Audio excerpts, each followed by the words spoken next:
మృగశిర కార్తె రాగానే చేపల మార్కెట్లో సందడి మొదలైంది. ఈ రోజు చేపలు తింటే ఆరోగ్యానికి మేలు జరుగుతుందన్న ప్రజల నమ్మకంతో కొనుగోలు ఊపందుకున్నాయి. ఉమ్మడి ఆదిలాబాద్ జిల్లా వ్యాప్తంగా చేపల కొనుగోలుకు ప్రజలు పోటెత్తడంతో మార్కెట్లు కిటకిటలాడుతున్నాయి. చేపలకు పెరిగిన డిమాండ్తో ధరలు కూడా భారీగా పెరిగాయి. మరోవైపు పలు చోట్ల ఉబ్బస బాధితులకు చేప మందు ప్రసాదం పంపిణీ చేసే ఆనవాయితీ కొనసాగుతుంది.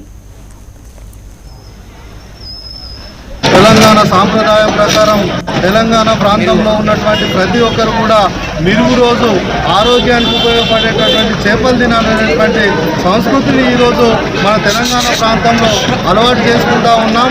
మరి ఆ ప్రకారంగానే ఇలా నిర్మల్ జిల్లా కేంద్రంలో అందరూ కూడా ఈ చేపల మార్కెట్కి వచ్చి పెద్ద ఎత్తున చేపలను విక్రయించడం జరుగుతుంది. మరి ప్రతి ఒక్కరు కూడా ఈ సందర్భంగా మేము పిలుపునిస్తూ ఉన్నాం. ఆరోగ్యానికి మరి మంచి జరిగేటటువంటి ఈ చేపల్ని కూడా అందరూ కూడా మరి సంవత్సరంలో ఎక్కువ శాతం తీసుకొని మరి అందరూ కూడా ఆరోగ్యంగా ఉండాలని మరి అందరూ కూడా పిలుపునిస్తున్నాం. ఈరోజు ఈ చేపల మార్కెట్లో అత్యధికంగా చేపల విక్రయానికి ఎక్కువగా రద్దీ ఉంది.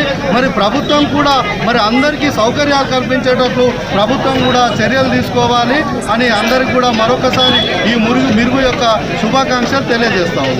తెలంగాణ సాంప్రదాయం ప్రకారం తెలంగాణ ప్రాంతంలో ఉన్నటువంటి ప్రతి ఒక్కరు కూడా మిరుగు రోజు ఆరోగ్యానికి ఉపయోగపడేటటువంటి చేపలు